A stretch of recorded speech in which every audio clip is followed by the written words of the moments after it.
চলো আজকে আমরা এবিটিএ কোশ্চেন যে টেস্ট পেপারটা রয়েছে আর কি, এবিটিএ টেস্ট পেপারের পেজ নাম্বার 130 এখানে যে ইংলিশ সেকশন বিটা রয়েছে সেটা সম্পর্কে আলোচনা করব। আগের দিন আমরা তিনটে হয়ে গেছে, তিনটে করেছি, আজকে 4 নাম্বারটা।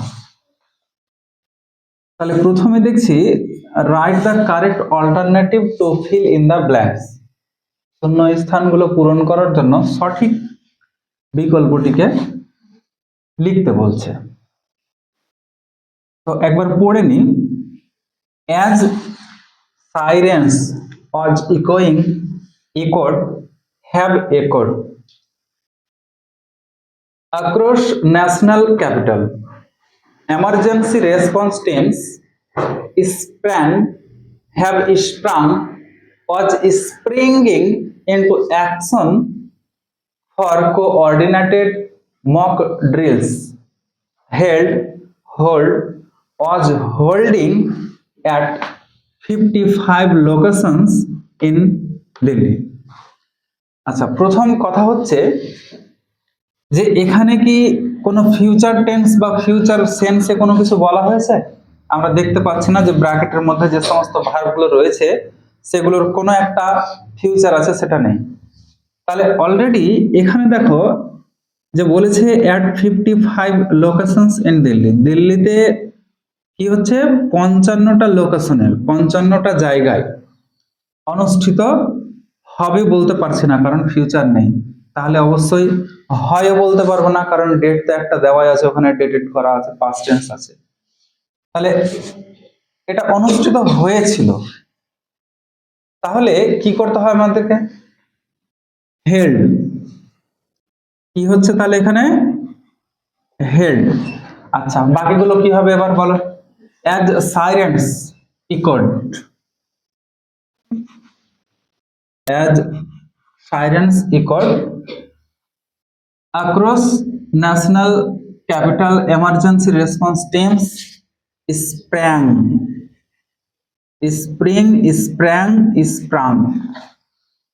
তাহলে সবগুলোই পাস্ট ঘটনা রয়েছে। তাহলে কি কি হলো আমাদের? Echoed, sprang, held. আচ্ছা, এইদিকে আর যাচ্ছি না, এবার চলে আসছি এগুলো। এবার এই জায়গাটায় যেটা রয়েছে আর্টিকেল এন্ড প্রিপোজিশন, সেখানে কিন্তু তোমাদের বইয়ে একটা স্পেস কম আছে। অবশ্যই দুটো স্পেস দেওয়া আছে, একটা ছুটে আছে, হয় প্রথমে ছুটে আছে, না হয় এখানে ছুটে আছে। তো আমি প্রথমেই রাখলাম। তাহলে কি হবে দেখো। আচ্ছা হ্যাঁ, বললে ভালো করলে। এ সিগনিফিক্যান্ট ড্রপ, এখানে যদি স্পেসটা থাকে তাহলে কিন্তু একটু খেয়াল রাখবা, কারণ এখানে বলেছে সংখ্যা এতর, রয়ের দের চলে আসছে, তাহলে অফ। তাহলে a significant drop of 3 lakh regular examinees has been recorded কোথায় রেকর্ড করা হয়েছে? Recorded in states class first board examinations this year according to the data shared. K share করেছে? the West Bengal Council of Higher Secondary Education বা education. তাহলে এর দ্বারা share করা হয়েছে। তাহলে দ্বারা বলতে কি বোঝানো হচ্ছে? বাই। বাস, এই তিনটে করলে 3 নম্বর হবে। নেক্সটে চলে আসে এবার বোঝাবুঝির বিষয় বেশ করে। the man was shot last night, voice change বলা হয়েছে। প্রথমত এটা একটা প্যাসিভ ভয়েস। কিভাবে বুঝবো প্যাসিভ ভয়েস? প্যাসিভ ভয়েস চেনার একেবারে সব থেকে নিখুঁত এবং কার্যকরী উপায়টাই হচ্ছে যে বি ভার্বের পরে পাস্ট পার্টিসিপেল ফর্ম মানে থার্ড ফর্ম থাকে। তাহলে am, is, are, was, were, be, been, being এগুলো বি ভার্বের পরে থার্ড ফর্ম রয়েছে, তাই এটা প্যাসিভ রয়েছে। অ্যাক্টিভ করলে কি হবে? তাহলে দেখো, অ্যাক্টিভ যদি করি তাহলে প্রথমত দা ম্যান, এটা অবজেক্টে চলে যাবে। আচ্ছা, এবার ওয়াজ শর্ট রয়েছে, তাহলে এইখানে ওয়াজটা কখন নিয়ে এসেছি আমরা? প্যাসিভ করার সময় যখন পাস্ট ইনডিফিনিট ছিল, তাহলে ওয়াজটা কাটা পড়বে, শুধুমাত্র ভার্ব টুটা থাকবে। লাস্ট নাইট রয়েছে, তাহলে সাবজেক্টটা কই, মানে কে তাকে, sorry, the man was shot last night, লোকটাকে গত রাত্রে গুলি করা হয়েছিল। কে গুলি করেছিল ওটা নেই, তাহলে সামন আমরা ধরে নেব। তাহলে সামন সামন আচ্ছা, ভার্ব টু কি শট। কাকে শুট করা হয়েছিল? দা ম্যান। অবজেক্ট দেখো, তাহলে সাবজেক্ট ছিল না, এখানে সাবজেক্ট নিলাম, তারপরে ভার্ব টু, ভার্বের পরে অবজেক্ট, কারণ অবজেক্টকেই সাবজেক্ট করা হয়েছিল, অবজেক্ট করলাম। বাকি কি আছে? Last night. Shami shot the man last night, এটা হয়ে গেল active voice. Next, Shami stopped on the roadside to make up his mind about Samuel. Shami stopped on the roadside to make up his mind about Samuel. এটাকে বলেছে turn into a complex sentence, বা হয়তো convert লেখা আছে।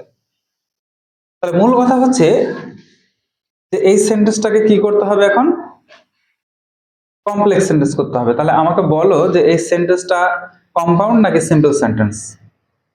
Shami stopped on the roadside to make up his mind about Samuel, অবশ্যই simple sentence রয়েছে। আচ্ছা, simple সেন্টেন্সের কোন পদ্ধতি দিয়ে জয়েন করা আছে মনে পড়ছে? এই যে দেখো, টু আছে, to make up his mind about Samuel, infinitive. তো যাই হোক, এখন আমরা কমপ্লেক্স করব। কমপ্লেক্সটা কিভাবে করা যাবে? তাহলে প্রথম কথা হচ্ছে, স্বামী কেন রোড সাইড দাঁড়িয়েছিল বলো দেখি?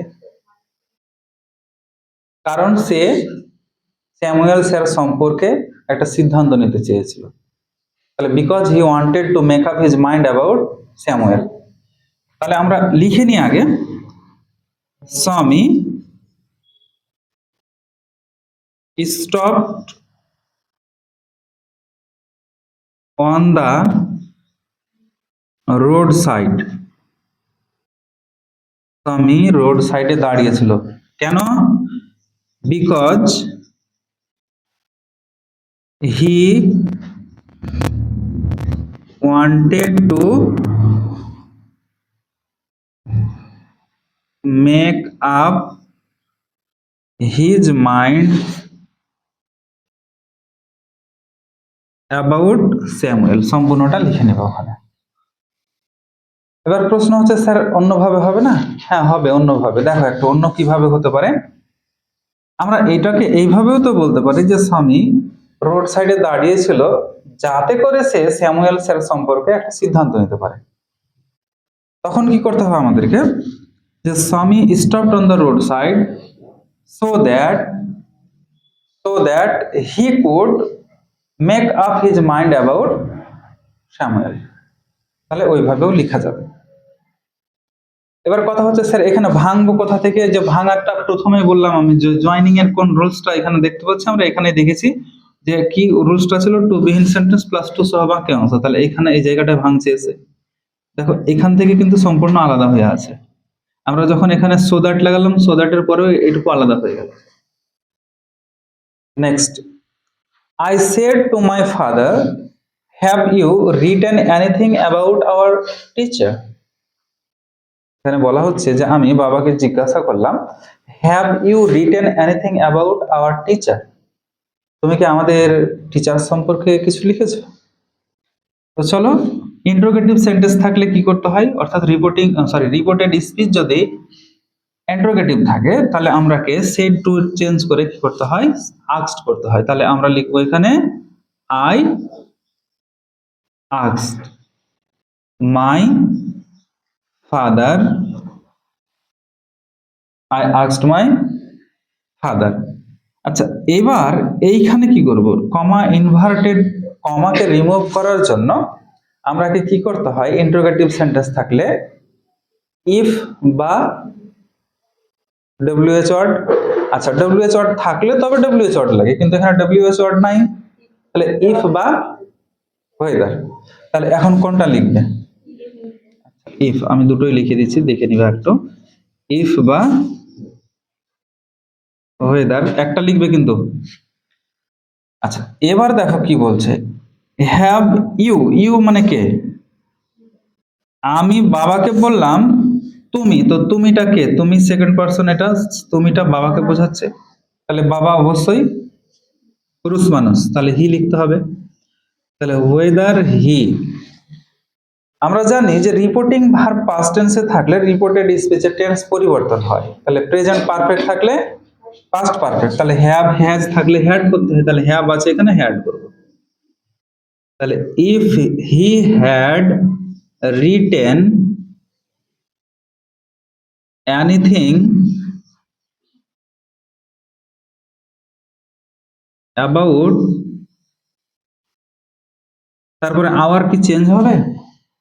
আওয়ার চেঞ্জ হবে না। কেন চেঞ্জ হবে না? এখানে সাবজেক্টটা দেখছি মাই বলছি আই রয়েছে, তো চেঞ্জ করলে তো ঘুরে আয়ের উপর গিয়ে প্রভাব পড়বে, সুতরাং আই থেকে আওয়ারটা আওয়ার থেকেই যাবে। তাহলে আওয়ার টিচার, আওয়ার টিচার, ব্যাস। তাহলে কি পেলাম আমরা? I asked my father if অথবা ওয়েদার, হি একটা, যে কোনো একটা অবশ্যই, he had written anything about our teacher.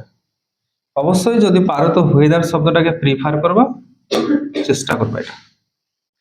Next phrasal verb রয়েছে। এবার ফ্রেজাল ভার্ব গুলো আমরা একটু দেখে নেব। তাহলে দেখি বইটা দেখি। আচ্ছা, অবশ্যই ফ্রেজাল ভার্বের জন্য আমরা সেন্টেন্স গুলো পড়ে নেব, কারণ হচ্ছে ভার্বটা কোন ফর্মে রয়েছে সেটা দেখতে হবে এবং সেই অনুযায়ী আমাদেরকে চেঞ্জ করতে হবে। এই পেজ নাম্বারটা হচ্ছে 131।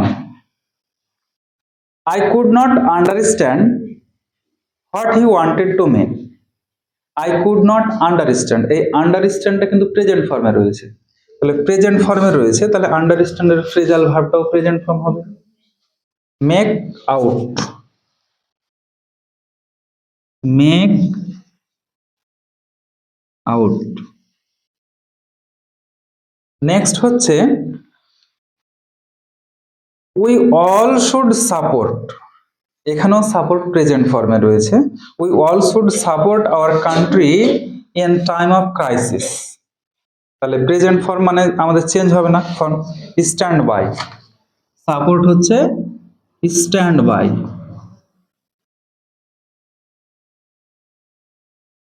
নেক্সট, আচ্ছা দেখে নিচ্ছি কি আছে,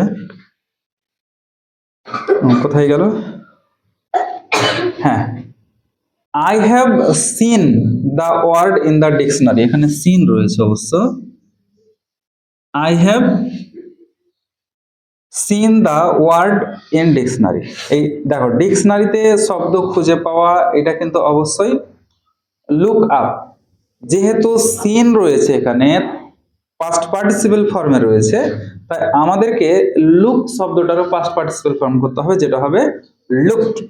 তাহলে অ্যান্সার হবে আমাদের লুকড আপ, লুকড আপ। বাস, তাহলে আমাদের টোটাল কত নম্বর হলো? আমাদের টোটাল 12 নম্বরের অ্যান্সার করা হয়ে গেল এখানে।